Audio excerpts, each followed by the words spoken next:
Yo,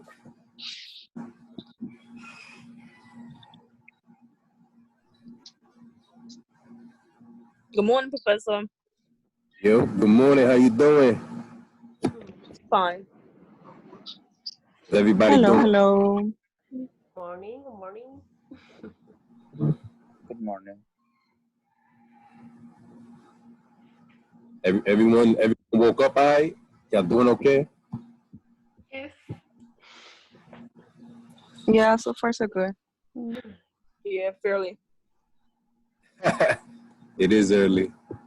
No, I said fairly, not early. Okay, got you. All right. Yeah, I mean, it's obviously very, even outside of the whole COVID situation and the protests, living in New York is already not easy, you know what I'm saying? Or even going Exactly. Yeah, no, that's a fact. That's a Fendi right there. Like it's gonna be difficult regardless until we get to this hour where we're making over $100,000 a year. You know, it's gonna be a struggle as long as New York is, you know, or whatever. But you know, we gotta imagine that for ourselves. We gotta hope, aspire, and you know, saying achieve those things because I mean, all very doable. It's all very possible, you know. And that's why I keep pushing. Think about that master's degree. Think about continuing your education and all that because unless you're trying to become a actor or what's it called, a celebrity or something of that nature, like the best way to get to that six figures is continuing your education.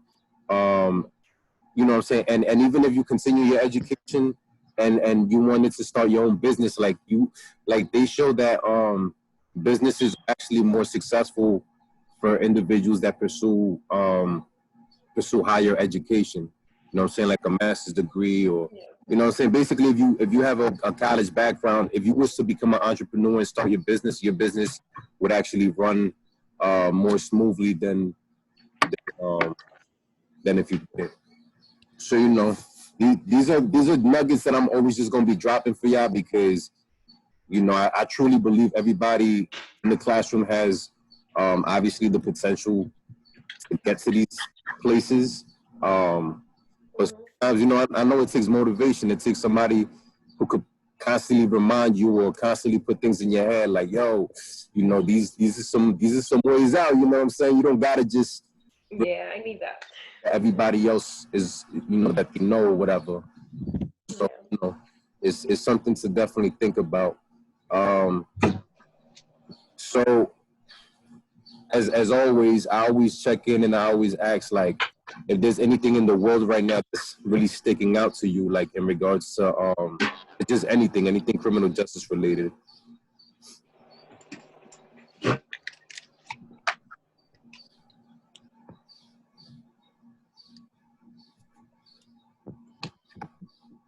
I can't think of nothing for right now. I mean, you don't even really see them talking about COVID no more. This whole protest just took over, like. Took over. And I think that shows the power of the people, you know, like Yeah, something about that is crazy to me. It's not sitting too well with me. How y'all just completely stop talking about that? Right. Well, I mean that shows the power of the people because COVID is supposed to be something that like what's it called? It took over. Like it's something that doesn't happen in decades. You know what I'm saying? Even centuries. So it's like something that is basically like a once in a lifetime kind of experience. Literally got overshadowed because people got together. You know what I'm saying? That alone should say a lot. For, you know what I'm saying? For people trying to understand the power of unification. You know what I'm saying? Just getting up together, you know, because that's the main agenda and the main point that we should be thinking about. But like, what are some other things that stood out for y'all? Any occurrences? Any news? Wait, did we talk about the guy standing on his knee, a football player? If we talk about what? The football player that stood on his knee. Colin Kaepernick. Yeah. Yeah, no, we didn't mention him yet, and thank you for bringing that up because I was gonna ask how you felt about that. Like, yeah. So it's if you go to my Instagram, like you'll see I was like at the protests and all that because there was peaceful protests back then too, like to protest police brutality because mainly because Colin brought what's it called? He brought awareness to it. Like we already know, like if you're a person of color, you already know. But obviously, he brought it into the space of white America, and they really wasn't trying to have it, because they don't want to look at themselves in the mirror and acknowledge, like, yo, we've contributed with our silence. You know what I'm saying? But at the end of the day, he he brought it explained to the himself forefront. though, like he didn't mean it and no harm. What happened? I said he explained it though, like he didn't mean it and no harm, and I kind of feel bad. Like that's his Right. career. You know, that's Yeah. how he makes his money playing football. So now for him to just lose it all that easy, I feel kind of like that's a little OD. Right. I don't know how you feel. Me personally, I'm 100% with you. I think that he didn't do anything disrespectful. At first, he was actually sitting on the bench. You know what I'm saying? And it was actually a army veteran that actually approached him and told him, "Look, I think it's disrespectful for you to be sitting on the bench during the national anthem. It would probably be more respectful if you took a knee or something like that." So it was actually a war veteran, an American war veteran, a white guy who told Colin Kaepernick that the best idea would be to take a knee. So that's kind of what makes it all ironic that the idea of him taking a knee wasn't even his idea. It was actually from a war veteran. You know what I'm saying? So right there, that's already strike number one towards everybody trying to critique him. The other thing is like they try to say, oh, it's about the timing. You shouldn't be doing this during the national anthem, this and that. Let me tell you something. Prior to Colin doing this, because I go to sports outings and baseball games, and what I'm saying, nobody sticks around for the national anthem. They're out getting popcorn. What I'm saying, that's their bathroom break. You know what I'm saying? That's when they're taking their phone calls, all that stuff. So you're not gonna come out of nowhere and tell me all of a sudden now we gotta respect our troops when in reality, it's not a disrespect. If you're not directly singing in your mind, oh, I'm gonna do this because I want to disrespect the troops, then you're not disrespectful. Like you gotta do things. You gotta take advantage of the opening, like the openings that there are throughout the game, so that you're not missing on the action because that's what you went there to pay for. You know what I'm saying? You paid for a game. You didn't go to pay for the national anthem. And even if you look at the history of the national anthem, there's meanings in it that what I'm saying, you have to break down to really understand that it what I'm saying, it has a two-tone language basically. But in regards to Colin Kaepernick, he been brought this to the forefront. He been trying to address the issue of police brutality, and literally all of the owners of the NFL, they got together and they colluded. You know what I'm saying? They colluded, meaning they all got together and they came into agreement to not sign him. They're not going to come out and say it publicly, but that's pretty much what happened because there's quarterbacks that are on NFL teams starting that are not even as good as Colin Kaepernick. And you know what I'm saying? Like at the end of the day, Colin kind of continues to push it. Like he wore like a Fidel Castro shirt or other stuff. And yeah, this is his own views and it shouldn't matter, but that kind of stuff just makes the public want to not even deal with him even more because, because like people already have certain perceptions of certain things. But I personally think that they should have still signed him at least. And if he got benched or something like that, or if he got removed from a team, that should have been just based off of his performance alone. Because my thing too is you have NFL players that they get caught up for domestic violence all the time. You know what I'm saying? You're going to tell me that these individuals that get caught up for domestic violence are able to get reinstated back into the league, or they don't get kicked out of the league altogether? You know what I'm saying? Like that kind of stuff is just hypocritical. You know what I'm saying? That same year that Colin Kaepernick wasn't even being signed, there was another quarterback that basically all he got was a suspension, you know what I'm saying, for a domestic violence situation. So it shows that there's obviously collusion going on. There's definitely discrimination, even just outside of all this in general. Like the NFL, if you look at teams historically, you know the because it's a predominantly, like, there's a lot of black players that make up the NFL, right? But you barely see black quarterbacks. You know what I'm saying? Like, and because the quarterback position is seen as like the leadership position, the strategic position, the person that has the most intellect and knowledge, and you know they come out with a plan and a strategy. And even just the fact that there's not that many black quarterbacks that people can talk about, you know, kind of already highlights that the NFL to this day still has certain prejudices to itself and racist things. And I don't know if you've seen on their Twitter and on their Instagram a couple of days ago, they actually posted about the George Floyd situation. You know, so that in itself was like, if you ever wanted to give somebody a slap in the face, that was it right there. You know what I'm saying? Because the whole NFL, when Colin was addressing the issue of police brutality, they had nothing to do with it. They wanted nothing to do with it. And, you know, they could have been at the forefront of civil rights talks. You know what I'm saying? They could have been like the people in the front, like facilitating the conversation, using Colin's protest to their advantage. Instead, you know what I'm saying, they ended up being on the wrong side of history. And now this situation happened like,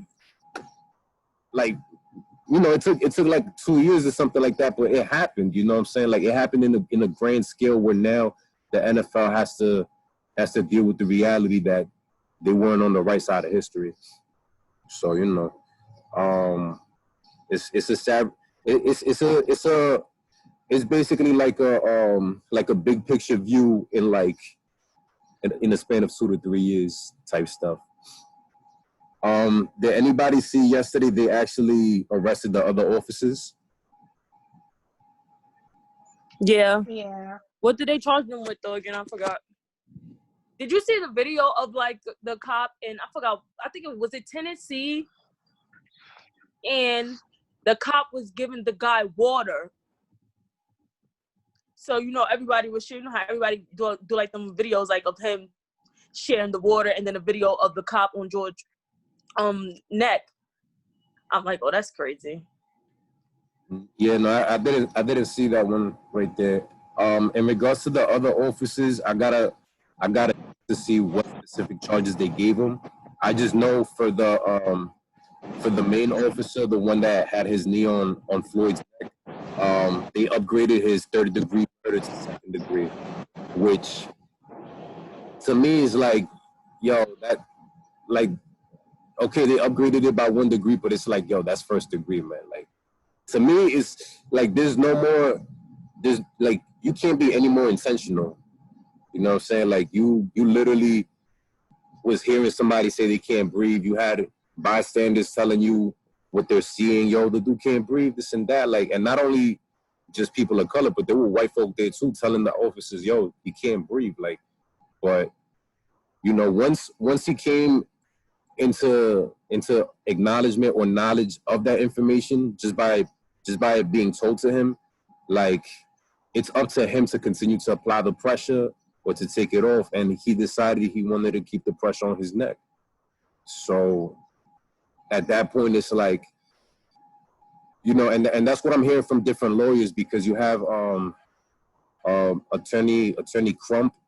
You also have Lee Merritt, who he's taking the Ahmaud Arbery case. But these are like kind of like popular lawyers, kind of like big civil case lawyers, and like even they talk about at a certain point you already know but at a certain point you could already prove intentionality, because 1st-degree murder would entail that like you had to be like a hitman or something, like you've been planning this out for like a month, 2 months, you know what I'm saying, however long. But intentionality doesn't have to be something you planned like days in advance. Like if in the moment you had the opportunity to think about something and to still proceed with that action, like that's all the proof that's needed to be given, because the difference between murder and manslaughter is intent. You know what I'm saying? Like if somebody accidentally kills somebody, like let's say that you know there was a gang shooting or whatever, and you missed the op, but you caught an innocent bystander and you killed them. You know what I'm saying? Yeah, you killed that person, but if you could prove that you didn't mean to kill that person, but you meant to kill somebody else, then you get hit with manslaughter. You know what I'm saying? But in this case, like just based off what I know, and I mean, I think this isn't even something that really needs, to be honest, like super paralegal professionalism in your background. Like it's pretty obvious. Like this dude meant to do what he did. You know what I'm saying? It's on camera from beginning to end. Like it's not like some of these other videos that people could argue like oh, you don't know what happened before or after, or you know what I'm saying? Like you literally saw the whole video. So, you know, but at the very least they arrested the other officers, but obviously they took way too long. You know what I'm saying? Something that like they could have avoided riots, they could have avoided you know, protests and looting and all this stuff if they would have just acted a lot sooner. You know what I'm saying? But they felt that they needed to protect their own, and you know, a lot of communities got hit up pretty bad because of that. So, all right, so Professor, today we're gonna get into the conversation. Professor, Yeah. they got charged with aiding and abetting murder and aiding and abetting manslaughter. Wait, could you repeat that? The other officers, they got charged with aiding and abetting murder and aiding and abetting manslaughter. All right, cool. I mean, everybody's complicit, you know what I'm saying? And the thing is, really, you can make an argument for the other two officers, not the one that was standing up, you know, back in the civilians away, but I'm talking about the other two that were behind his back. You could even charge them with first degree, you know what I'm saying? You could even hit them with different levels of murder because they had their knee in his back. So that could have blocked his airways, you know what I'm saying? I mean, I'm not no coroner or nothing, you know what I'm saying? Like, I don't know nothing about how all of this works biologically, but that definitely could have affected or impeded the breathing, maybe at the same amount, if not more, than, you know, keeping your knee on somebody's neck or whatnot. But, you know, like we're going off of like what's most obvious and what's most apparent to people. And obviously that's why Chauvin got the worst of it as of right now. So we're gonna get into the conversation on the school to prison pipeline. Before we start, who could tell me what the school to prison pipeline is?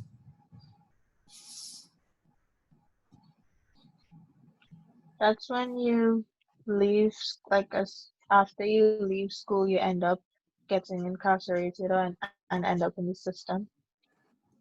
Okay, so when you leave school, you end up being incarcerated or getting caught up in the system. That's a really good explanation. Well, what are some other explanations?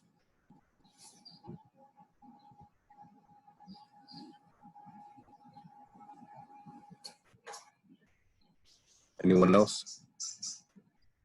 I never heard of it. Is that bad? I mean, I guess it's good in a sense, but it's bad in another sense, because it's good because maybe it's good because maybe it means you haven't had to deal with the CJ system that much, if at all, or you know, it could also be bad because it's like a booby trap. You know what I'm saying? Like yeah, maybe, you know, of course you obviously got through it because now you're in college and you're pursuing higher education, but a lot of people don't even know it's a thing and they get caught up in it. They don't even realize how it happens. You know what I'm saying? Like it literally happens all the time, but nobody that goes through it, or very few people that go through it, know how it's happening or are aware of how it's happening. Let me take some other guesses. Let me take at least like one or two more guesses. What do you think? the use of zero tolerance policy, like it's connected with the school to prison pipeline. Mm-hmm. Most definitely. And what's zero tolerance? Basically, it means that the school has no tolerance for any kind of misbehavior or violations of school rules, no matter how little or unintended the situation is. Right, exactly. And you hit it spot on. So basically just the tolerance of, you know, any kind of infraction or misbehavior or whatever, you know what I'm saying? Even if that misbehavior is, let's say, you know, if you went to a school where you were required to wear uniforms, if you pull up one day and you decided, I want to show off this fly ass Hello Kitty shirt I got, you know what I'm saying? Like, you can't like come up really with excuses unless you got a dean that's like cool or something like that, that, you know, they know what time it is, they know the vibes, whatever. Like for the most part, or in a lot of cases, you have students that pull up out of uniform and they get suspended for that. You know what I'm saying? And if you get suspended, let's say several times for the same thing or whatever, they might want to expel you, because now it's like, oh, you're a rotten apple, you're a bad apple to the other students that are wearing their uniforms or are doing the things that they're supposed to do. You know, if you continually show up late to class, or you know, you come to school late or whatever, you know, they'll have certain policies that is like, that's unexcusable. Even if, for example, the only reason you came late was because you had an emergency at the house, and you know what I'm saying, like an explanation wasn't able to be given at that moment, like you wasn't able to get like documentation or anything at that moment, you know, if they wanted to and they wanted to be basically assholes, they could automatically just hit you with some kind of penalty or whatever. Obviously fighting leads to suspensions or expulsions or whatever, but in a lot of cases, and we've seen it coming up in school, in high school, middle school, whatever, a lot of people try you, man. Like, they try you, and they, you know, this is the time in life where, like, you're the most insecure of your identity. Like you're so unsure of who you are. You're still figuring yourself out. So, like, you know, a lot of students, they don't know how to express themselves properly. So, like, they, you know what I'm saying, they start bullying, they start fighting, they start doing this and that. And if you happen to be the target of some of that and you didn't initiate it, it's either you take it or you do something back. And if you do something back, in a lot of cases, you're gonna end up getting the same exact punishment as the person that started with you. You know what I'm saying? So it's like, it's a lose-lose situation in a lot of cases, but this is predominantly more true for the Black community as opposed to the white community.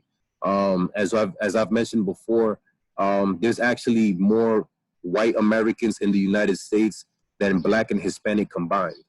Okay, the U.S. is still predominantly white. That's why they call people of color minority, because we're still the minority.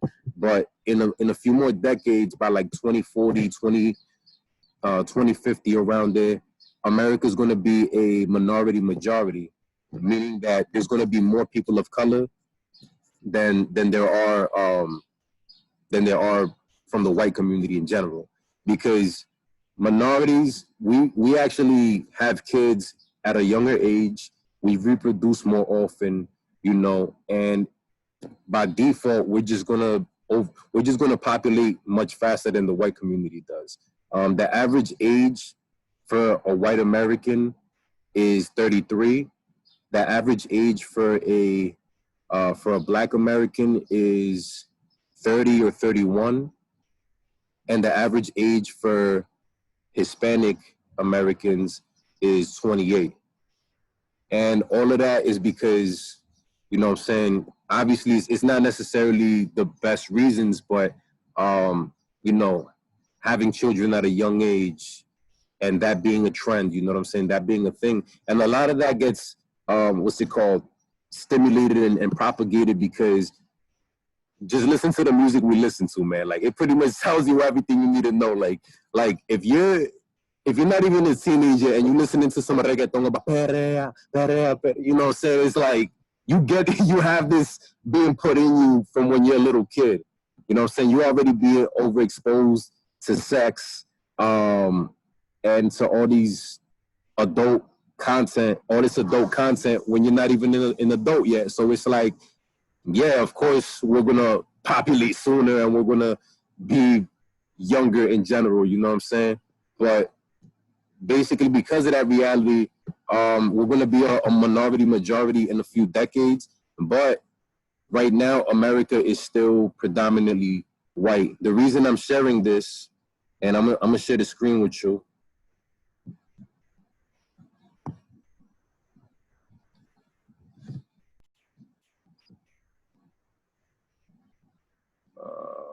Give me a second.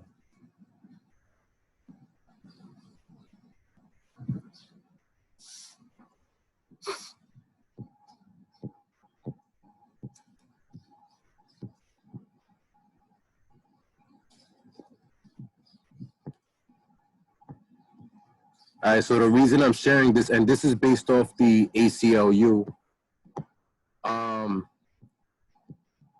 is because even if you talk about public school enrollment, right? Because a lot of people of color can't afford private school.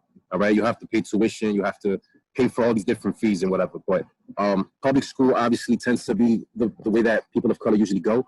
But if we're talking about in general, there's still more people from the white community that go to public school than people from the black community. And again, it's because there's more white folk than there are people of Black and Hispanic origin combined in general. So zero tolerance discipline has resulted in Black students facing disproportionately harsher punishment than white students in public schools.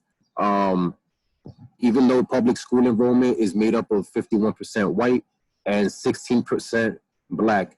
But when we're talking about multiple suspensions, this is similar to like when we were talking about solitary confinement yesterday. Even though the Black community is a smaller population, they are overrepresented in getting punished.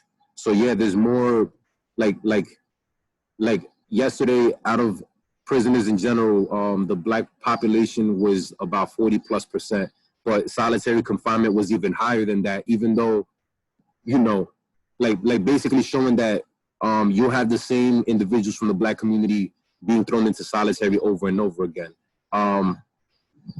Where over here, it's showing you that that same repetition or that same pattern is true, but in education. So here is basically saying, even though the Black community makes way less of the public school enrollment, they make up a lot more of the population that gets suspended multiple times. So you have the white community in general receiving multiple suspensions at 31%, and then the Black community at 42%.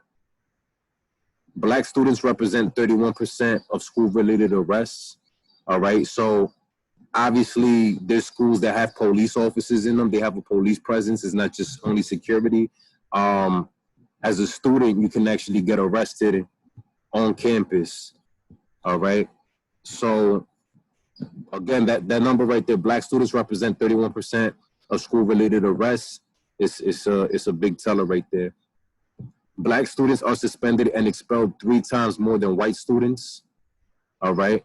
So this is similar to like the statistics I gave you of like how often a Black male will see incarceration at some point in their life, right? And what was the number again?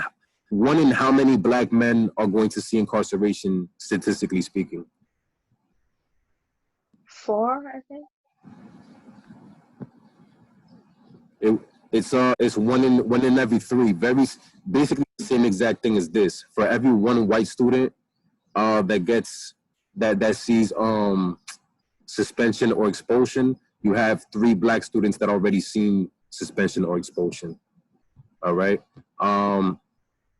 Then students suspended or expelled for a discretionary violation are nearly 3 times more likely to be in contact with the juvenile justice system the following year. So you're talking about just in a year time frame, students that are expelled or suspended for a discretionary violation are nearly 3 times more likely to be in contact with the juvenile justice system the following year. So again, that's key right there, because it says following year. You're not even talking about what can happen in 2 years from now. You're not even talking about what can happen 3 years from now, 4 years from now, 5 years from now. And when you, as a person of color, are subject to this overrepresentation in the in school punishment, what do you think that does for you emotionally, morally, psychologically? Like what do you think would happen to that student throughout the process of time?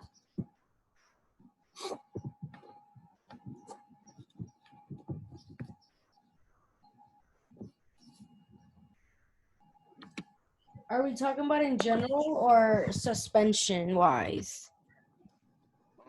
If you're a student that continuously gets suspended or expelled, or even let's say if you get suspended or expelled, you know, for something that's really not even your fault, you know, that you have a valid explanation for, what does that do to you emotionally, mentally, all that? Then if you start getting in trouble for things that weren't even your fault, you might say, well, if I'm gonna get in trouble anyway, so I might as well just do it. Yeah, it just becomes a cycle. And then they ultimately drop out of school and become a part of the system. Yeah. Sure. And I like what Lance said, like in the sense of like just how you explained it. It's like, if I'm gonna get in trouble for this, I might as well just do it anyways. Like, it's simple mathematics, you know what I'm saying? It's the same thing. That's the same kind of thinking that applies with the riots and the stuff that's happening right now. It's like, we still get treated like shit, even if we do this peacefully. I might as well get my rocks off. You know what I'm saying? Like, so that's kind of how a lot of people would think in general. And, you know what I'm saying, it's not specific to any one community, because anybody that's being, you know, oppressed or discriminated against or whatever, like it's very rational for you to think like that. It's very much within reason for you to have that kind of thinking, because it's like, what else is there left to do? You know what I'm saying? Like, you can't, unless you basically drop out of school at that moment, you know what I'm saying? Like, you're probably going to continue to go to school and continue to get in trouble and continue to do other things, because at that point, it's like, you want me to be the bad guy so much, I'm going to give you what you want. I'm going to be the bad guy. You know what I'm saying? Like, it's like, I don't know if any of y'all ever seen Scarface. Y'all seen that movie? I was just thinking of that. I'm like, this reminds me of Scarface. He's like, you need people like me. do the impression. You know how to do the whole thing? Yeah, he's like, you need people like me to say I'm the bad guy. Some shit like that. Oh man, it's iconic. It's iconic scene, yo. It's classic. He's like, so you could point the finger at people like me and be like, you're the bad guy. You're the bad guy. So what that make you? Go. Yo, he's hilarious. Yeah, like, no, he's serious, but like the acting is fucking great, man. Yeah, no, he like that movie is legendary because of just quotes. There's so many quotes. Many quotes. Yo, it's legendary, that movie. But I mean, it's true. Like if somebody continues to put this villain role on you, it's like, at some point you might as well just give them what they're asking for. You know, it's like, it makes sense. And you know, obviously from the outside looking in, you're just gonna look at that person and be like, yo, that person's a troublemaker. They're always doing this and that, whatever. But it's like, when you have a whole system, because a lot of times you have multiple teachers reinforcing this negativity, right? When you come up in school, what race usually are public school teachers? Even if it's in the hood, the school. They're white, I guess. In a lot of cases, you have white teachers. You know, they basically are looking for work, so they're going to take work wherever they can. So if they got to go to an inner city school, they're going to do that. They're going to go wherever they're going to get paid. And unfortunately, a lot of times, because they're doing it because they need the money, obviously, they already spent all the years in school. usually to get a degree in education it takes more time than any other degree. You know what I'm saying? Or like most other degrees. You know what I'm saying? Like to get a degree in criminal justice, it'll take you 4 years. But to be a teacher, I know in Jersey it would take somebody like 5 to 6 years, because you have to do a double major. You have to be an education major and you have to be a major in whatever subject you're trying to practice. In New York specifically, you have to get a master's degree. So it's like you work all these years to get a specific opportunity to teach. Of course, you're going to take wherever they can teach you. It's about to rain hard over here. You're gonna take any opportunity that you can, and even if it's not the best opportunity for you, even if you're not even culturally, okay, I think I got to run. Oh no, I'm good right now. Even if it means that you have give me 1 second. I'm trying to see if I gotta go inside or not. There's a tornado, man. Listen, man, it's Florida hurricane season. I just see like a bunch of rain falling over there, so I didn't know if it was coming down here. All right, I'm gonna just stick it out. But basically, the teachers, they don't even have the cultural savvy in a lot of cases to communicate with a lot of kids or a lot of these kids in the cities. You know what I'm saying? Because if you're coming from suburbia America, or middle class kind of community or whatever, and you don't have the cultural relevancy that a lot of the students are looking for, you're not really going to be a winning teacher like that.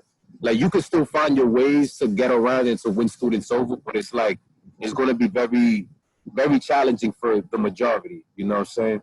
So when they don't understand your behavior and why you behave a certain way, when they come into the classroom and, you know what I'm saying, they don't know how to deal with the reality that several of these students grew up without a father, or somebody's father's in prison, or, you know what I'm saying, that some of these students are in gangs. When they don't know how to, like, they're aware of this reality, but they don't know how to really deal with it, it's like, it's going to lead to a lot of students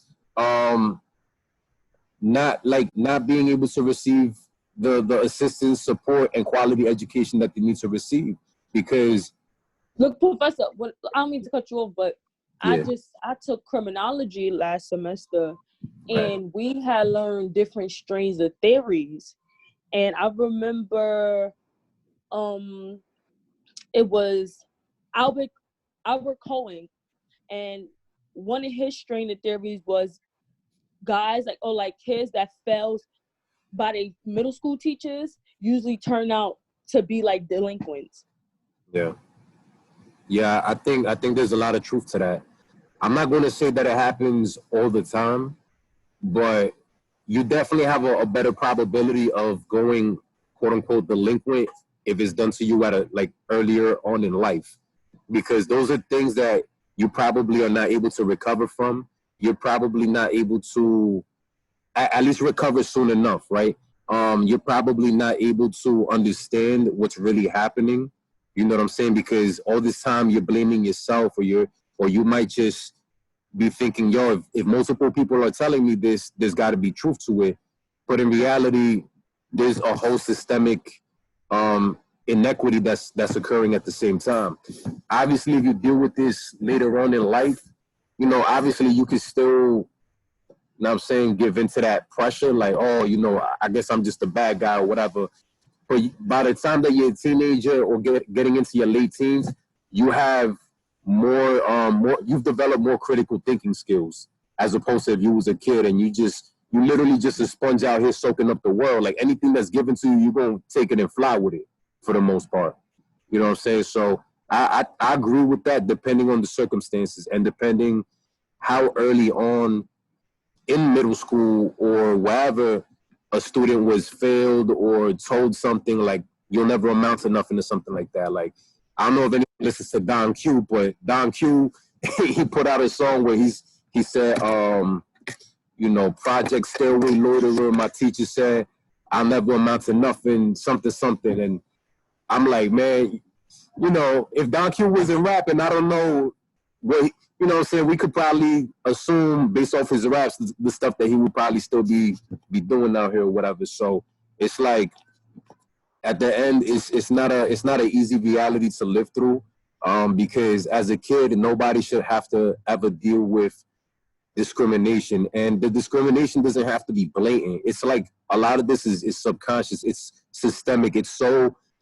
underlying that it's like even the teachers don't really know they're doing this in a lot of cases. But it's just systemic. Everybody talks the same. When you're in a certain workplace and the workplace is toxic, there's a certain language, there's a certain culture, right? That's the term that really represents. There's a certain culture in every workplace, right? If you go to Wall Street, there's a certain culture. Everybody goes about things a certain way. If you work in NYPD, you know, there's a certain culture. Clearly, we see with like the blue code of silence. If you know what I'm saying, whatever, if you're on a sports team, there's a certain culture. Like every workplace has a culture, and that's no different for education. If the majority of teachers, and now that I'm on this side of higher ed, I get a sneak peek into what that is. If you are a part of a school system that has a certain kind of culture, it's going to be very difficult for you as a teacher to fit in and to get jiggy with it and to, you know what I'm saying, get your salary raises and get, you know what I'm saying, promotions or whatever, if you don't get with the coach in a lot of cases. And if the culture dictates, you know what I'm saying, like punishing students at a certain rate and continually reinforcing that mentality, at some point as a teacher, it don't matter how much older you are than the students and how much more mature, you've adapted a way of thinking that is dangerous to yourself and dangerous to your students. All right. And this is the reality of it, because again, there obviously are cases where teachers are just blatantly discriminatory. But then there are also, in my mind, I think the majority of teachers just, you know, especially from the white community, they just really not they just don't understand what they're doing unintentionally in a lot of cases, you know. But yeah, basically the school to prison pipeline, it subjects students from the Black community more than any other community to eventually be targets for the prison system. Some ways that the school to prison pipeline manifests itself in ways that we don't even realize, and I'm gonna tell you this from experience now. So I'm originally from NY. I grew up in Queens. You know what I'm saying? My grandmother, she used to always babysit me in the Woodside projects.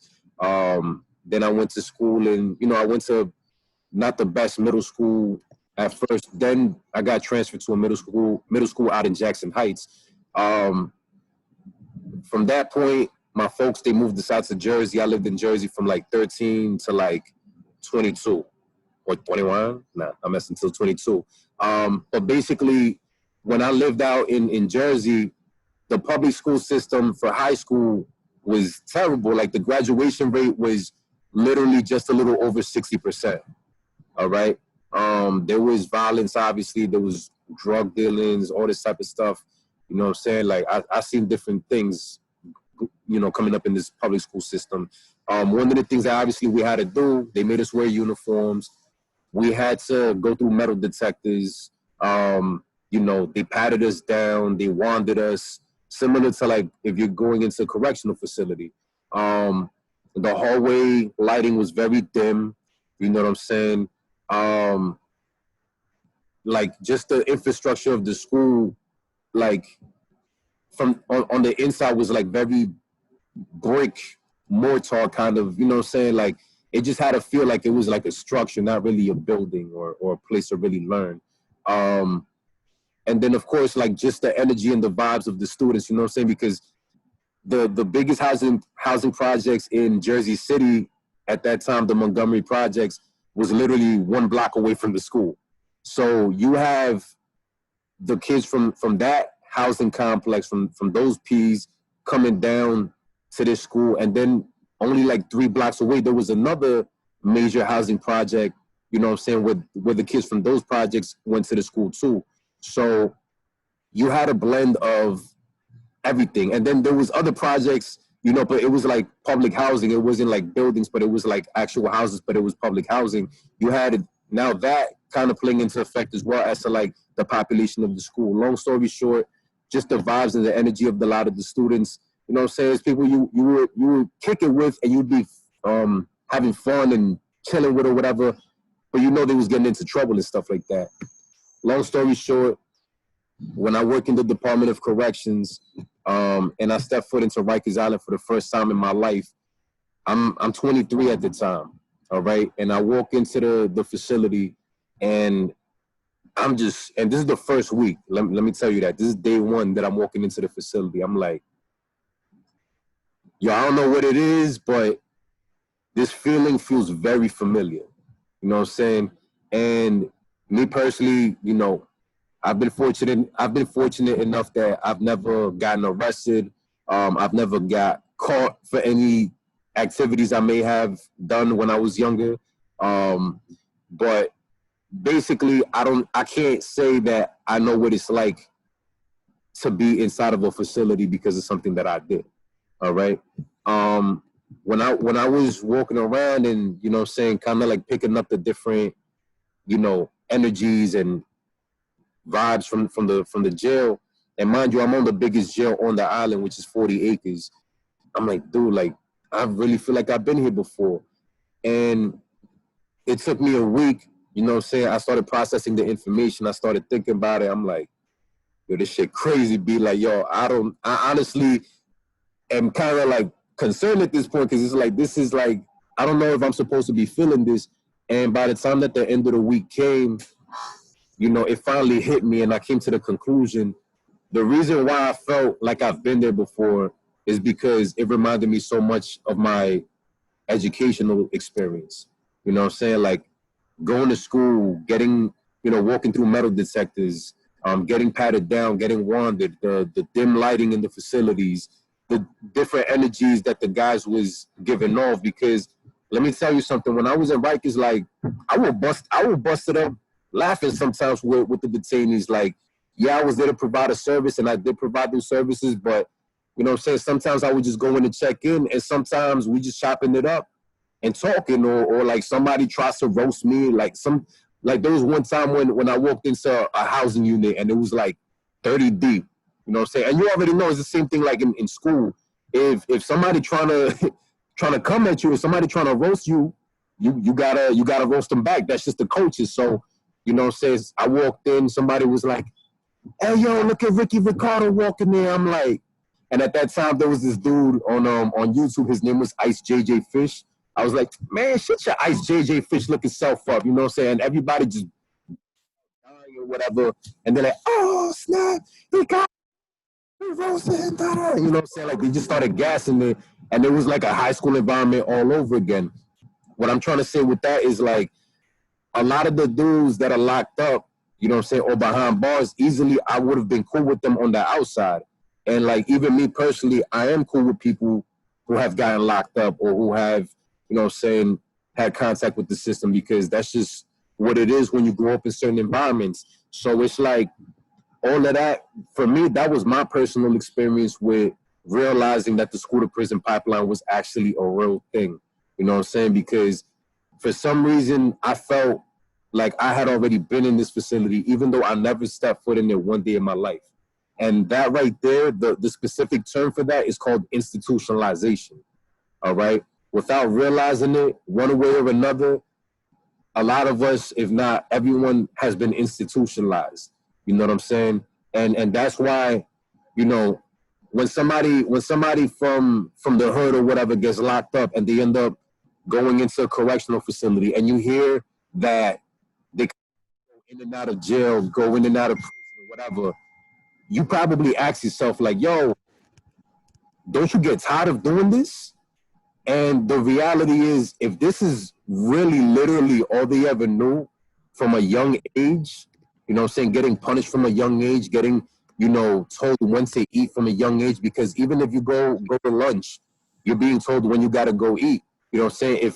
If you're being told, oh, when you got to go to this class or that class, you know what I'm saying? Like, you're being told that from a young age. You're being told by somebody what to do all the way since you're a young individual. Like, if this is true for your whole life, let me see it. It's about to rain a little over here. It's raining a little. If you're being told this your whole life, by the time that you get into a correctional facility, it's like you pretty much already know what time it is. Like you've been doing this since you was a kid.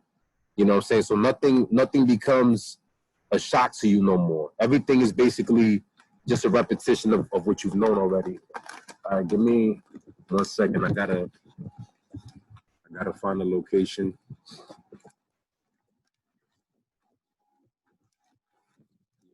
One quick second.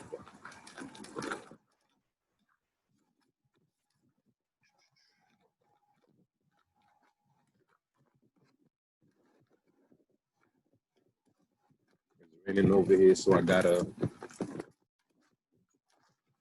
That's the thing in Florida. You can't predict when it's gonna rain and when it's not. Like it's just gonna happen.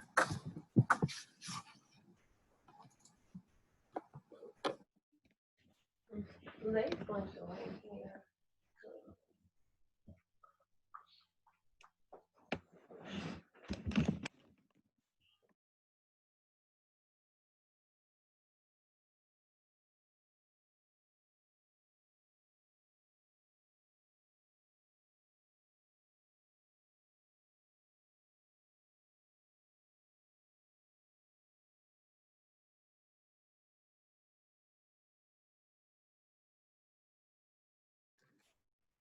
All right, everyone can see me. Y'all good? Yeah. So basically, you have this cycle of institutionalization happening from when you're a little kid, you know what I'm saying? And then next thing you know, you're being subject to corrections or to these correctional facilities. And the reality is you've been known this process since you was a kid, basically. You know what I'm saying? Like you walk into these facilities and basically it reminds you of school. It reminds you of all the things you experienced as a kid.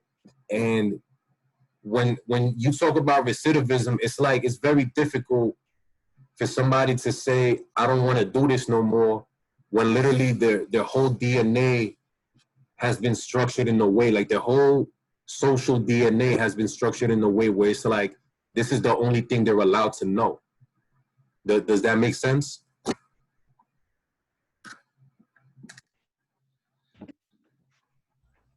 Yep. Yes. I get what you're saying, how you comparing school and jail to the same thing, because you like your whole life you're being told what to do. Right. You have to go to lunch, when you go to bed. Well, not really when you go to bed, but you know, when you have to go to lunch, when you got to go to the next class. So it's Yeah, like even the going to bed part. everything is programmed from young. Even the going to bed part, like you learn that when you're like in kindergarten. Like they tell you to go to bed, it's nap time, this and that.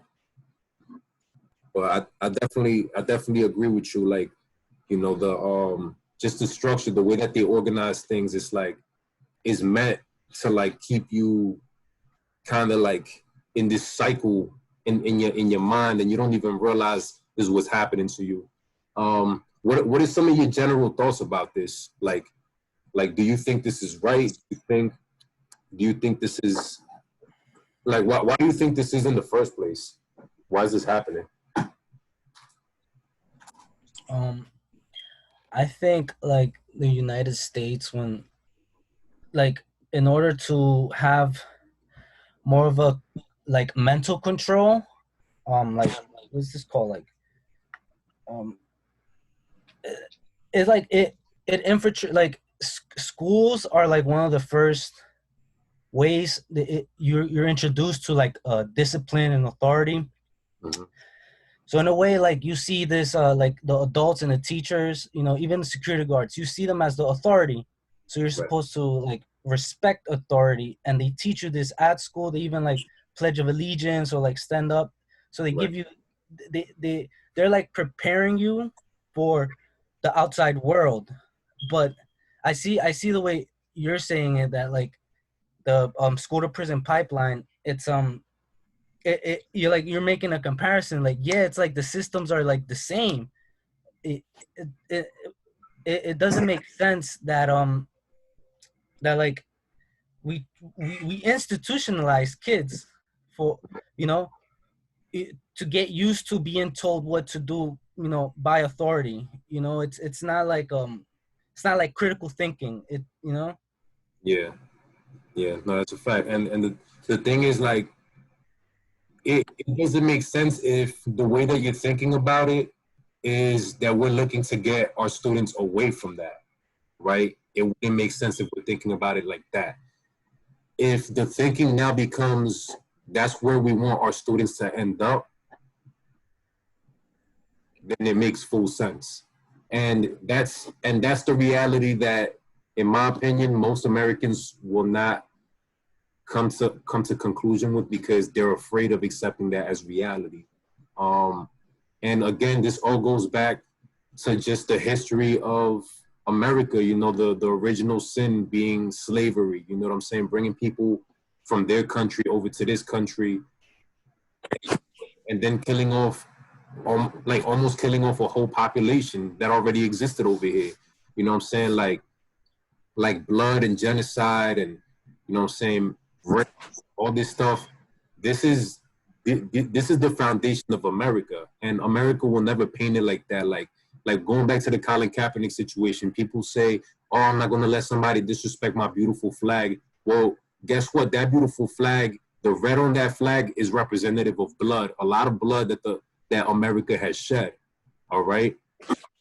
And at the end of the day, you can make the argument that the white on it really is for white America. You know what I'm saying? Because at the end of the day, it's like, who's really the beneficiaries of all this liberty and pursuit of happiness? You know what I'm saying? Like, clearly you see brown and black people struggling. You know what I'm saying? Black folk have been struggling since the beginning over here in this country, and obviously Hispanics came later in time and have now faced their own struggles, being called illegal immigrants and this and that, when Europeans were the first illegal immigrants. You know what I'm saying?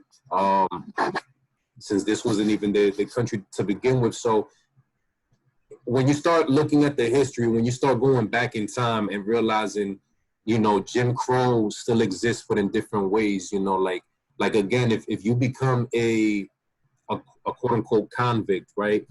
You are now considered state what?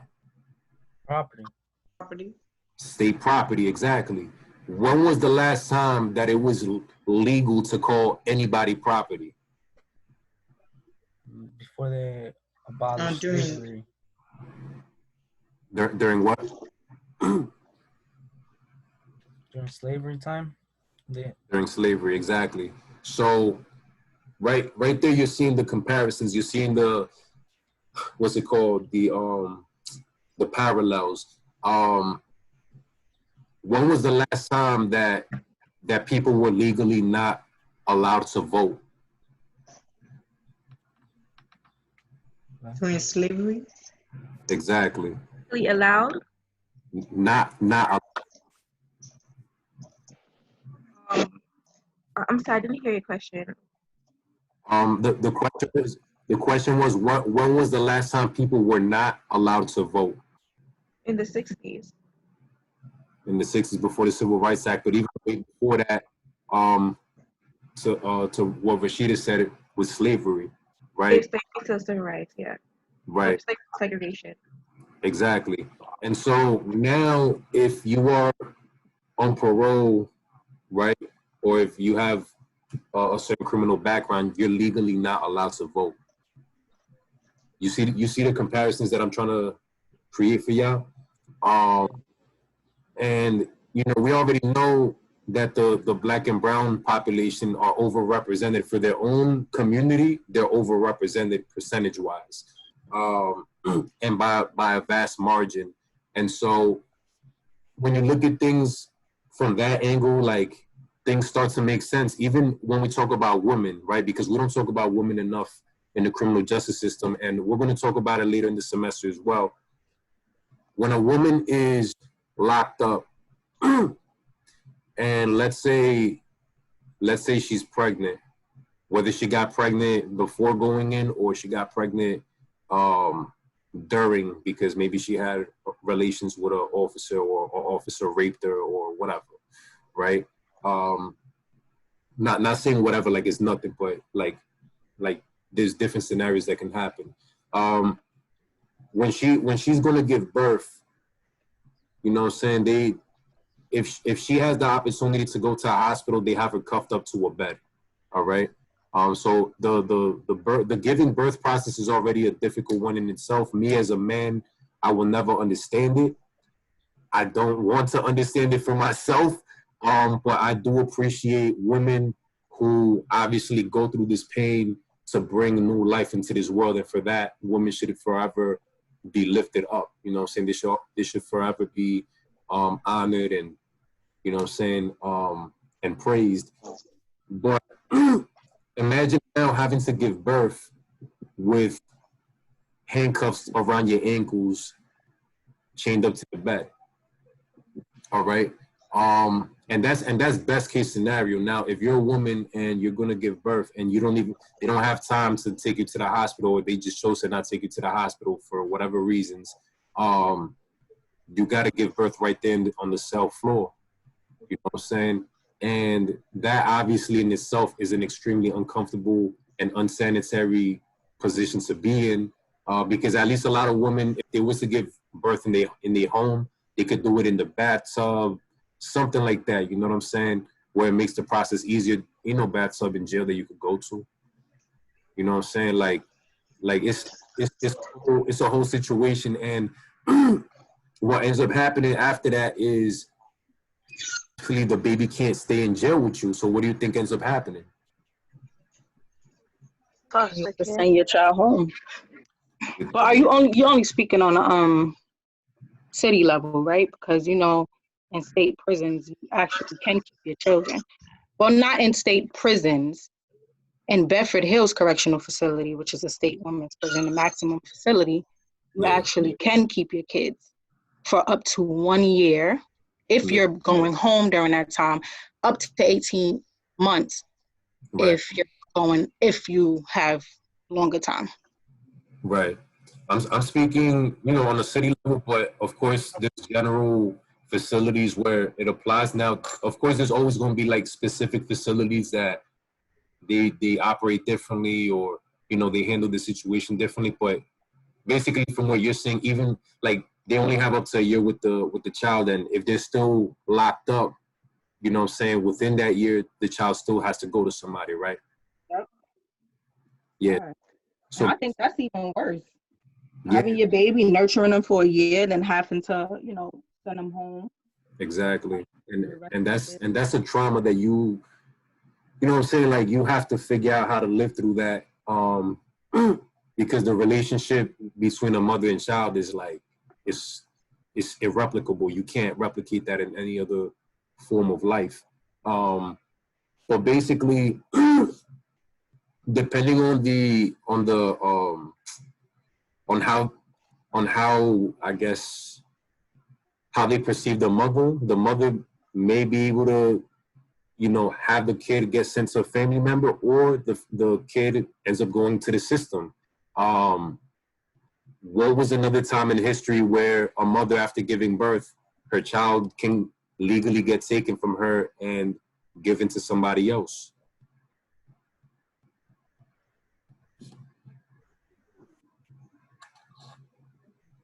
I'm gonna guess slavery. Yeah. So that's what I'm saying. Like the connections is like it's crazy that we even have to get like this deep to like understand it. But during slave times, like if a plantation owner wanted to take your child and sell your child to somebody else, or give your child to somebody, you couldn't have any say so in that. You know what I'm saying? In the same way, the system today, if you give birth to a child and you're locked up and they deem that you're not a responsible individual, which if you're locked up is kind of a pretty easy decision for them to try to make over you, even if outside of this situation, like you generally tend to be about your business, they can still make a decision for you and on the behalf of your child's life. You know what I'm saying? So right there, I was setting all that up to create the to create the image in your mind that you know, these two systems, one is basically feeding the other. You know what I'm saying? One is like the steps to get into the other. And so when somebody is in and out of jail, in and out of prison, you know, it's an easier transition for them from school to jail or to prison. Where if you came up in the suburb and like you had all this privilege, all this opportunity, and then now you're thrown into a jail or a prison, it's like that right there becomes a culture shock for you. Like you don't even know how to deal with that. You know what I'm saying? Like, and so maybe suicide becomes more of a thing, you know, and you know, like you have a harder time coping with the reality of being incarcerated or whatever. But a lot of the individuals that are locked up already, like they may already know each other from outside in a lot of cases. You know what I'm saying? They may have went to school together. They may have been on the block together. They may have grown up in the same, you know, housing complex or in the same building, same street, whatever. So it's like nobody's really missing. I'm not gonna say nobody, but a lot of people inside are not missing that outside as much as, let's say, if you just weren't used to this at all. You know what I'm saying? Like if you got something to look forward to on the inside, you know what I'm saying? And, you know, and we already know in a lot of cases, like you might end up in there with your boys or whatever. Like, it's like, y'all really just chopping it up all the time. Yeah, you might miss certain people on the outside, like your kids, your loved ones, this and that. But while you're in there, like, you know, you still got to try to make the most out of your situation. I'm going to share the screen again. And, you know, we just seen this little infographic right here. I'm just waiting for this thing to go up. You guys are familiar with the American Bar Association, right?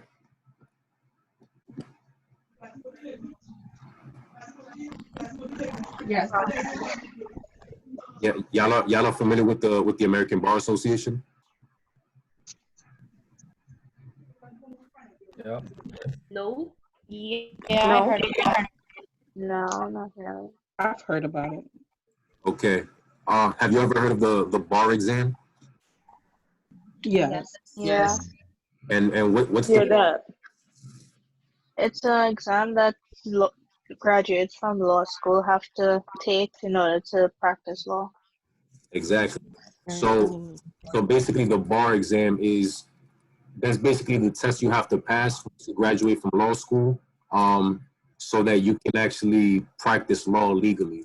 And if you, for example, perform an act of misconduct, like let's say you're sleeping with your client, or you're, you know, tampering with evidence, there's a process called disbarring you, right? Like they could take away basically the rights that they gave you to practice law. So that would be the American Bar Association that's in charge of all that. Even they have on their website a definition as to what the school to prison pipeline is. For far too many students entering the gateway to incarceration, begins with a referral from the classroom to the courtroom.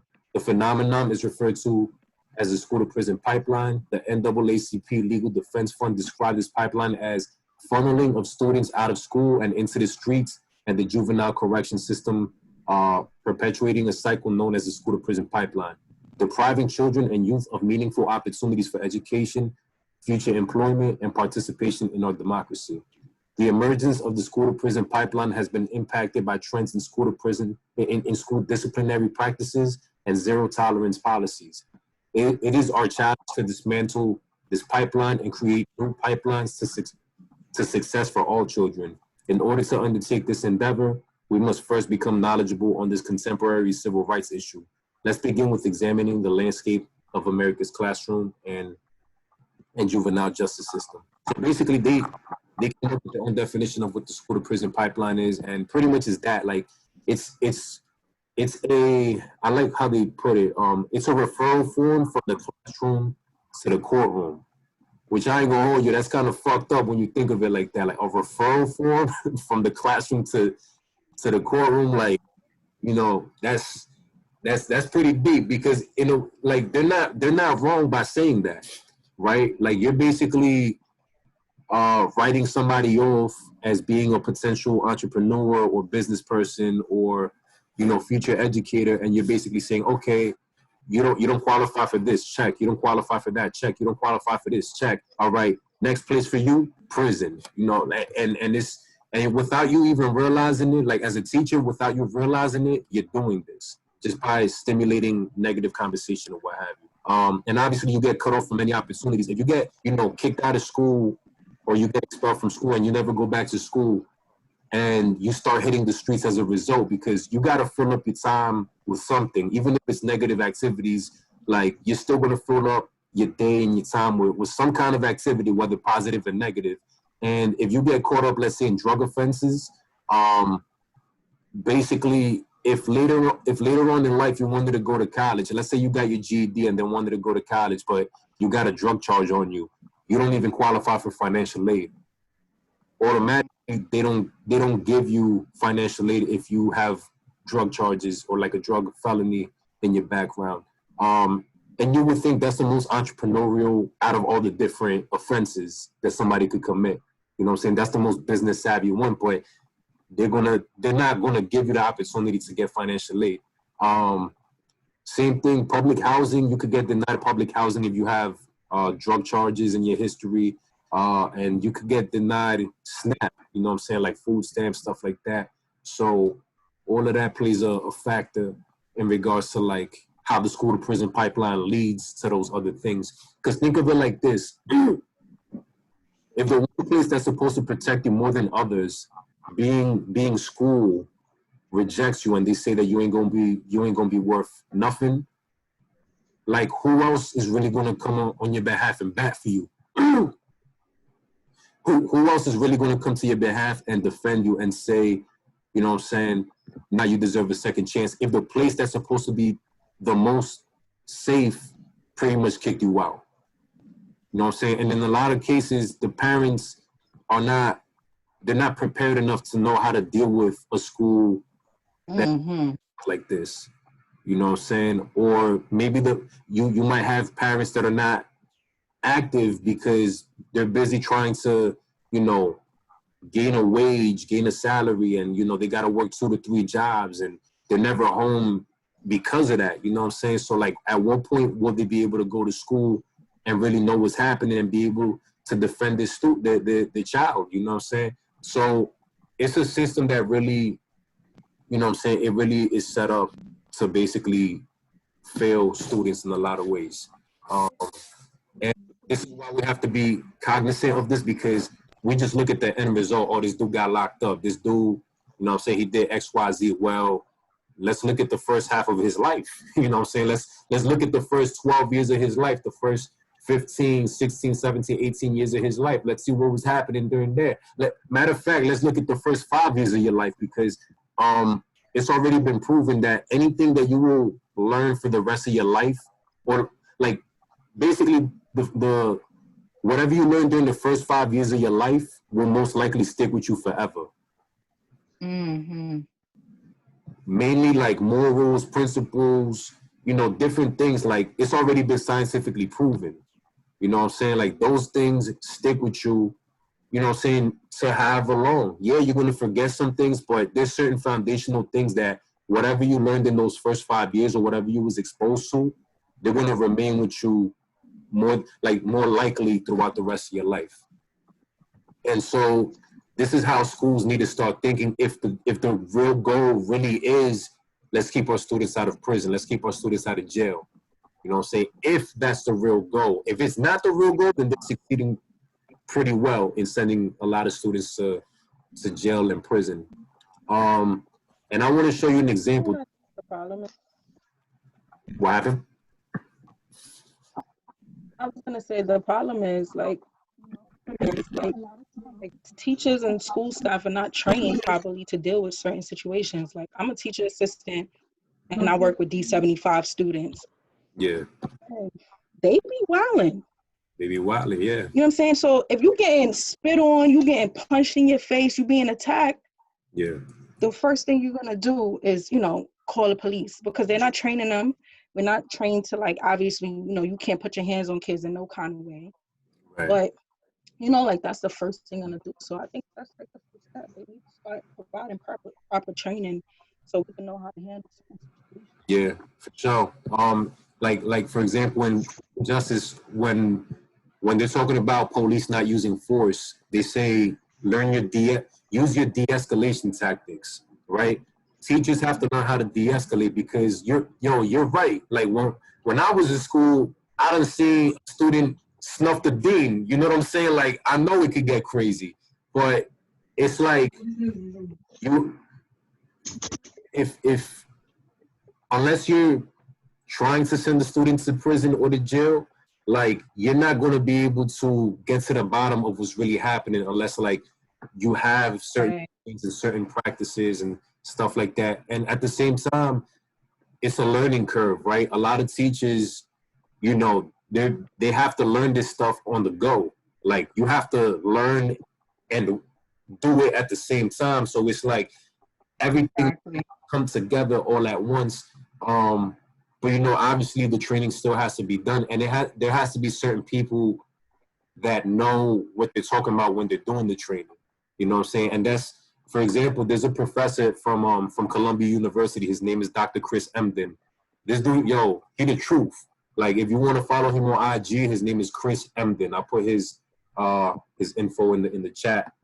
Yeah. But he talks about hip hop ed, right? Hip hop education, and basically, that's one way you can reach a lot of these students, like introducing things that they actually learn from, so that way you can engage them, and they can learn and enjoy learning at the same time.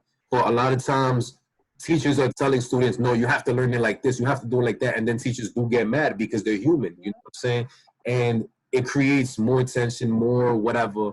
When in reality, the easiest thing to do is like, if anybody knows anything about like martial arts or jujitsu, right? Like jujitsu, if somebody's throwing a punch at you, you take the punch and you go with it. You know what I'm saying? Like you use their momentum against them. Like the punch is coming, you take it and you let it go forward, and that's how you get them off balance in a sense. If they come into the classroom, you know what I'm saying, blasting music, this and that, you got to take that. Like you're not going to win resisting it. You're probably going to end up getting snuffed. So you got to take that music. You know what I'm saying? Oh, who is that? You know what I'm saying? Oh, that's Pop Smoke. Bye, whatever. Bet.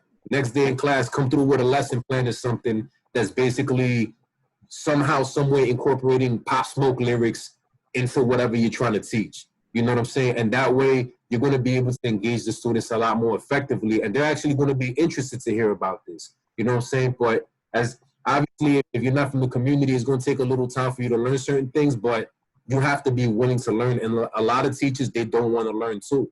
They've been. Not only that. Yeah. The educational system, they don't care about these kids 9 times out of 10. So sometimes it's bigger than the teachers. You know what I'm saying? Like the principals, they put a lot of pressure on them. They want stuff to be done just to kind of like, show off. So when people come visit the school, it's like, oh, look, this is going on. We're doing this. They're not really caring about these kids' individual needs. Right. And this is, of course, released to everything else. And the pay is also trash, too. I mean, compared to like Finland, being a teacher is like the most prestigious job you can have. And they get paid well. But like, if you don't pay me well for like all these troubles, and I'm not gonna, even connect with these kids. Right. No, it's a fact. And those are, I'm saying, valid factors, because again, feeling micromanaged, feeling like somebody's clocking you all the time, like, I'm saying, you already, being a teacher is not really a 8 to 3 p.m. job. You know what I'm saying? You gotta go home, you gotta work on your lesson plan for tomorrow. That's probably gonna take you to like, by the time you get home, you know what I'm saying, it's like 4 or 5 o'clock with all the traffic. You probably won't go to sleep till like, or you probably won't finish till like 8, 9 o'clock, if not later. Mm-hmm. And so it's again, definitely is underpaying for the work that you're putting in, because think about it, you are basically the gatekeeper to the minds of the future. You know what I'm saying? Like, you are the person standing at the door welcoming people to the future.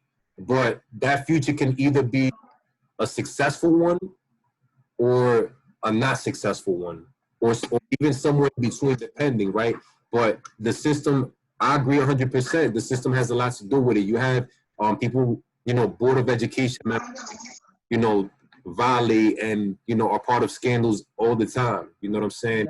Yeah. You have principals who, show favoritism and, have egos and all this stuff. And obviously it's bigger than that. It really takes teachers to have a kind of revolutionary mindset to say, this is what I'm gonna do, regardless of what I'm being told by the system, because I know this is what I'm supposed to do. If the goal is for my students to learn, I know I have to do X, Y, and Z. I'm gonna do X, Y, and Z, and I'm gonna let the students and their work validate what I'm doing. And you have to be risky to do something like that. You have to be willing to take the risk of, I could get laid off if this doesn't turn out the way that I'm thinking. And I understand that risk, but in every position, especially when we're talking about young lives, right? Like, if somebody doesn't take the risk, who's going to take it? You know what I'm saying? If the principal isn't taking the risk, if the board members aren't taking the risk because they're just trying to keep up the status quo, and the status quo has been dictated by the people on the top to say, nah, we're keeping everybody down here, and this community is going to stay up here, then, you're being a rebel, you're being a revolutionary. But at that point, every individual has to decide for themselves what's the most important thing in their life. You know what I'm saying? What's most important for them, their values, their principles. Principles don't pay the bills. At least that's what a lot of people will say. But now we live in a time where that can be your brand. You know what I'm saying? You could create a whole platform around these specific principles and morals. You could be a consultant. You could do, you know what I'm saying? But again, when you're consumed with time because you're working and doing this and that, it doesn't allow you to do that. One thing me and one of my students talked about, like last week, we got on the Zoom session. Everything that's happened in the pandemic, the protests, everything happened. It's like the universe planned all this perfectly, because when's the last time we've seen people protest or riot like this? It's been a minute. I've never seen it. And the main reason people are able to do this the way that it's happening right now is because it took a pandemic to lay off millions of people. So now, if you're already frustrated because you're laid off, you know what I'm saying, and you're being told you got a quarantine, so now that adds another layer of being pissed off and being emotionally up and down and stuff like that. And then you see a video of an officer, and that's just one video that has been happening throughout this whole COVID situation. There's a whole bunch of videos even before that when showing officers taking advantage of, this mask policy. Oh, you got to have a mask or else we could arrest you, this and that. There's been other videos, but this one just took the cake. This created the perfect storm. This created the perfect opportunity, because if anything, a great number of these protesters don't have a job to distract them or to keep them from being online or from protesting. So it's that's why you're able to have massive protests in major cities. It's not even in one city. This is across America. This is happening in Europe. You know what I'm saying? And it's because this pandemic happened. If this pandemic didn't happen and this video surfaced, it would have been the same thing like Eric Garner or like Mike Brown. People still had to continue with their lives. But this whole pandemic situation put everyone's life on pause. You know what I'm saying? So, it takes a level of creativity and ingenuity to kind of figure it out. But again, not everybody's built the same, and it takes time for everybody to figure certain things out. I want to show you this video real quick. I talked about it briefly yesterday, but I want you to see for yourself what this video was about. I'm gonna share the screen real quick. The Breakfast Club, bitches. Donkey of the day. Charlamagne Gun. Donkey of the day for Monday, September 23rd goes to police officer Dennis Turner. Now, let the record show. Dennis Turner is an Orlando police officer. Where is Orlando? Florida. All right. So to everyone who listens to us on 104.5 The Beat in Orlando, dropping the clues bombs for my folks in Orlando. D Strong, what's happening? Now, what does your Uncle Shala always tell you? The craziest people in America come from the Bronx and all of Florida, okay? The wildest thing about Florida is it's not just the citizens of Florida who are nuts, it's everybody. The whole infrastructure of Florida, from top to bottom, from the governor to the garbage man. That crazy gene that exists in the Sunshine State is just there living dormant in people's bodies ready to be activated. And this story that I'm about to tell you is no different. Now, Dennis Turner isn't the only donkey in this situation, okay? Administration at Lucius and Ellen Nixon Elementary Charter School, they're going to get some of this hee-haw too.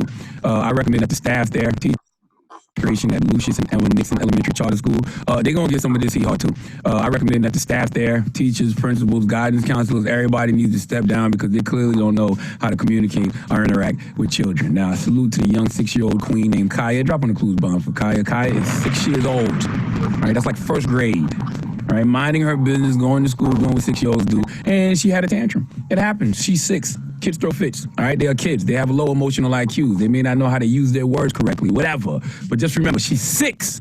All right, 6 is the magic number here. 6. All right, the kid may not know how to act, but adults should. And I must say that all the adults in this situation fail young Kaya. Let's go to WFLA NBC 8 for the report, please. Kaya Roll is like most little girls. She loves pink and has a cheery outlook on life. But after what her grandmother says happened on Thursday, the bubbly 6-year-old has little room to focus on school after she got a call from a school resource officer saying Kaya was arrested. So there was an incident and she kicked somebody and she's being charged and she's on her way. Marilyn Kirkland says her granddaughter's journey to the Juvenile Detention Center by Orlando police officers began at Lucius and Emma Dixon Academy Charter School. She's arrested and she has a charge. She's charged with battery. She has a medical condition that we're working on getting resolved. So he says, what medical condition? So I said, she has a sleep disorder, sleep apnea. He says, well, I have sleep apnea and I don't behave like that. The first grader handcuffed and carted off, where the grandmother says she was fingerprinted and even had a mugshot taken. How? Why? For what? First of all, so that was the story I told you about yesterday, where you had a 6-year-old who basically was locked up. Well, not locked up. My bad. She was arrested because of a temper tantrum that she threw in school, and basically they cuffed her up. They put the rubber zip cuffs on her. They had her hands behind her back. They made her sit in the back of a police vehicle. And then they took her to the precinct and they took an actual mugshot of her. This is like as much example of the school to prison pipeline as I could find or that I even know of. You know what I'm saying? Because once you take a 6-year-old, it's like you automatically have allowed for her to have all these doubts and all these concerns about school. And to be honest, they're completely valid. And so this is just the reality of it. And, unfortunately it's going to continue to happen because students of color just get disproportionately targeted more in regards to like getting police called on them and things of that nature, even though you have people in the white community doing the same exact thing in their schools, if not even crazier things. You know what I'm saying? Over here, this is on Statista, which is a website to look for all these different statistics and stuff. This is the percentage of students in grades 9 through 12 who reported having been in a physical fight in the U.S. in 2017 by location and ethnicity. Basically, if you look at the white population, you're talking about they have fights anywhere over 20% of the times, but on school property, they have fights over 6% of the time. If you're talking about the black community, fights anywhere, if you're grade 9 through 12, you have them 33% of the time. Where on school property, you have them 15% of the time. Then if you're talking about the Hispanic population, it's 25 plus anywhere. And then on school, it's over 9%. The Asian community is pretty low in regards to just fighting in general. The American Indian, Alaska Native fights anywhere is the highest for any group at 34, like over 34%. but for the on school property, you have over 8%. Pacific Islander, Native Hawaiian, like it's about the same as the white community, a little higher though. 2 or more races, 25 and up. Basically, the point is you're going to have a lot of, by percentage, right? Because we have to look at the numbers again, since you have more people from the white community that actually make up the public school enrollment. So that percentage, even though it's lower than the black community, percentage-wise, it's lower, but numerically, it may be higher. All right, you guys get what I'm saying? Yeah. Because since there's overwhelmingly more white students than there are black students, of course, the percentages are going to be less if there's more square footage to spread out the weight. Where if the black community is smaller than the white community, but let's say for every 10 students, the black community fights at, there's 3 students that fight out of every 10 students, and in the white community, every 3 students fight out of every 10. It's gonna seem like a lot when, the numbers are the same, but in reality, like the overall numbers are different. So the white community percentage-wise is just going to be lower in general. And then if we're talking about retention and suspension, we kind of already went through the statistics. Throughout the years, it's actually been going down for the black community. For the white community, it's gone down as well, but it's been historically low anyways. And so, it's just going to continue to kind of just show like the systemic institutionalization that we were talking about. You know what I'm saying? I'm going to play this one last video. One other thing too is like racial disparities in schools are basically growing. So I don't know if you know, in New York City is considered to have the what's it called? It's considered to have the most segregated school system in the United States. If you look at just how schools are divided and the areas where certain schools are that, have certain graduation rates and this and that, like a lot of the schools are pretty much segregated by race or obviously by area, but that has a long history to do with redlining and stuff like that. I'm gonna just play you this video right here real quick.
Did you guys see that video like a couple of years back when it came out, that officer throwing the student down like that? Yeah, I didn't like it honestly, because that's a little kid, and you're a grown ass man to be putting a hand on someone else's child, especially in the school. Like, it was horrible, and I feel like, I don't know, it was just horrible. Yeah. Yeah, for sure. That got me so tight. Like, it's like That's one in. It's just got me so tight. Yeah. And it's like Charlamagne said in the other video, like kids might not know what they're doing, but adults should. That kid at that moment didn't seem to be a threat to anybody, right? Clearly wasn't. The kid was literally sitting in the seat, and the officer decides to just backflip the seat. You know what I'm saying? Like if it was like a fair fight, like let's say between two students, like even that would still be considered like a cheap move. You know what I'm saying? Like let the person get up, defend themselves, whatever. But obviously that officer felt entitled, that officer felt privileged and protected by that badge or whatever the union benefits are for him, and decided to act like that. And saying, against a student of color at that. I'm pretty sure the officer will probably not do that to a white student, So, but the thing that stood out even more, obviously, is, that stood out, but nobody even talks about Naya, who was in that classroom. Like, everybody just saw that video, but they didn't talk about Naya when she spoke out against the officer. She actually got disciplined for that, you know what I'm saying? And then she withdrew from the school as a result and got her GED. Like, just for speaking out against that video right there, she spoke out against it happening in real life. You know what I'm saying? And she basically got pushed out of school. And, unlike a lot of other students, she took it and tried to make it into a positive by now thinking about, joining a lawsuit and, maybe starting a movement around, ending police brutality and stuff. But just like the thought that she even got penalized for saying something against that is mind-boggling altogether. We reached the time of the end of the class. Obviously, if you gotta go, I ain't gonna hold you. You gotta do what you gotta do. But I'm gonna open it up for conversation for like the next 5 minutes. Like your thoughts, what you got from today's class, and I guess like what are some solutions you think we should explore regarding the school to prison pipeline?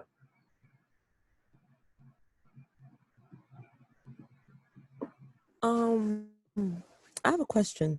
It's for the research paper. You said we could do it in groups, right? Yeah, you could do it in groups. Oh, okay. Yeah. Like it will be like one page for each, or like divided the paragraphs. Do we have to put our names on each paragraph that we wrote, or? No. Whatever you guys submit to me, only one person needs to submit the assignment to me. I mean, you could all submit it at the same time. That'll make it easy too, so that each person can see the grade that they got. But whoever's in groups, like I'm grading that one paper, and that one paper is going to be the grade for everybody. And same thing for the presentation. So okay, I'm not looking at who did what, who didn't do this, who didn't do what. Like if a person didn't do no work, but they're in your group and the paper was like a 90 and that person didn't do no work, that person still is going to get the 90 for that. So that's what I'm saying. Like, think about who you want in your group. Be very mindful, because you don't want to put yourself in that position of having somebody that may or may not do the expected work. Okay. In the presentation, we could use PowerPoint, right? Yeah. Okay. Any thoughts on like the school to prison pipeline, or I mean anything that you want to ask questions or give comments to? I feel like when it comes to the school to prison pipeline, the whole school system has to be changed, and the whole thing about curriculum has to be like thrown out, because there are a lot of different teachers with different perspective on how they want to teach their kids. I feel like that should be integrated more. Let teachers do whatever they want to play, shows, movies, and all that to teach their kids. They don't have to really follow specific curriculum. Like all those things are like a way to like keep the kids. I don't know how to put it. Like it's just a way to constrain all kids and let them follow a certain rules. I think teachers needs to do better. Yeah. And like I said, if the pay is not good, why should I be stressing myself? I had a teacher in high school. He lives in the Bronx and he's teaching in Brooklyn. By the time he gets home, he's tired and everything. He doesn't even live the Bronx. He lives way far. So before he gets here, sometimes it's just chaotic. So if the pay is not better, teachers are not gonna prove themselves. They're not gonna do better. Right. No, it's a fact. And when you give teachers the ability to enjoy what they're teaching, obviously it's going to reflect on the students. If the teachers hate teaching, the students are going to hate it too. That's just common sense. If the teachers exactly, and for teachers to spend all that years in school, getting a degree, it should be worth it. Yeah, of course. I completely agree. Like that's why that's why I like college, because as long as I stick to the subject, it's we could talk about different things. That's why when I talk, I'm very into it, because I really actually enjoy talking about these things. I've experienced them to whatever degrees, professionally, personally, whatever. You know what I'm saying? And so when we get into these conversations, y'all add to the conversation and y'all make it even more interesting. So, that's why we're able to, right now, stick around, after a class and still talk, because there's a level of interest that maybe if I was just reading out of a textbook and, I'm like, yo, my life sucks. I don't want to be here. If I was with that attitude, nobody would stick around, you know what I'm saying? So, it's just a basic life principle that, the energy you put out is what you're going to eventually get back. So I agree. I think teachers, in public schools should definitely have more leeway, more, what I'm saying? The schools need to trust their expertise more, because they went to school for all them years, they know something that you probably don't know at this point anymore. What are some other thoughts?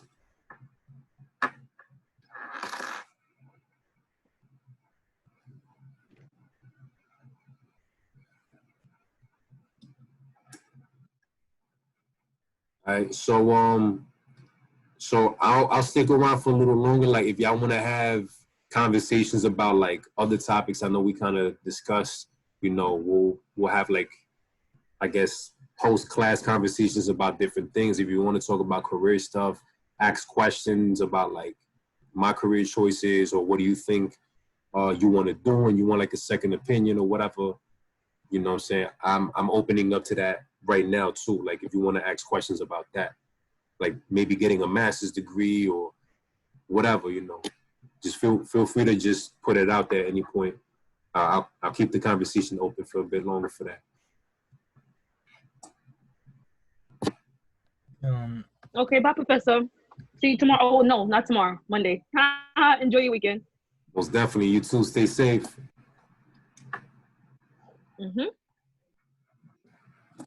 Yeah. Anybody that gotta go, feel free. You know what I'm saying? Stay safe. You know what I'm saying? And obviously, I'll catch you Monday. But if you want to stick around, still do that. Go ahead, Annalise. I just want to ask about the reflections, because you put some question about the topic, for example, the topic for today, but sometimes I have struggles answer that question. So I don't know exactly what to do. Okay. The best thing is try to complete the reflection.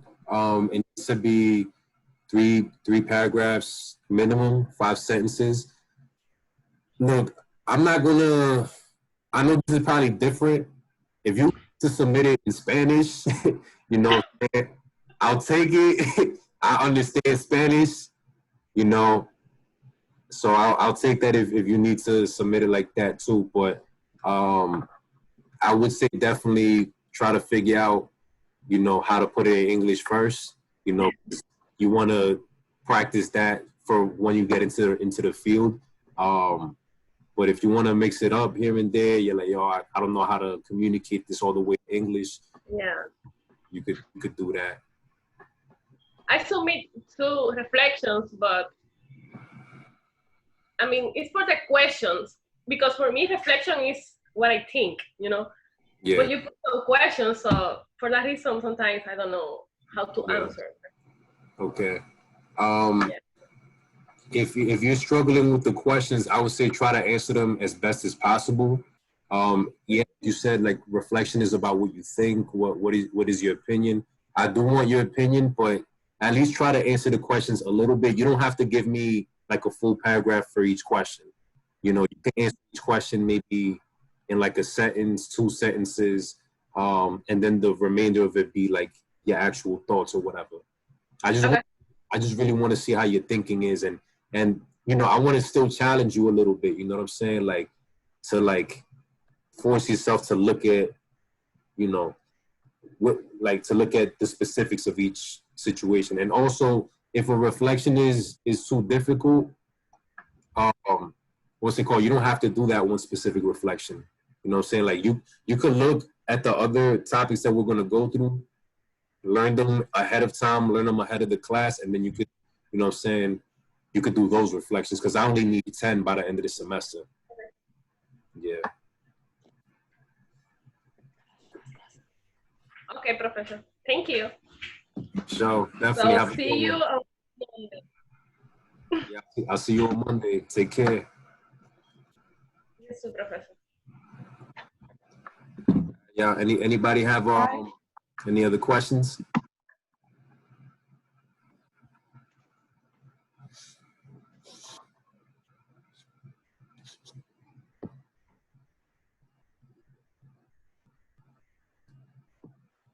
All right, so I'm going to assume that's pretty much it. Obviously, if you got questions, if you got concerns, you can email me. Stay safe in the meantime, and I'm going to catch y'all on Monday, all right? Professor, can you write your IG name in the chat before you go over it?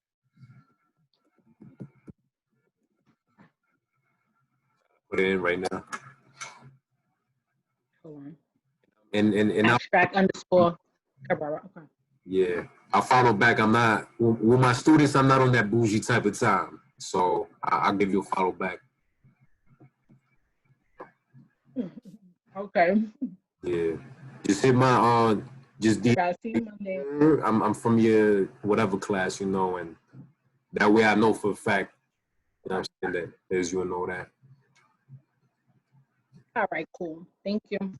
For sure. Y'all enjoy your weekend, and I'll catch you on Monday. You too. Stay safe. You too. Stay safe. So, one.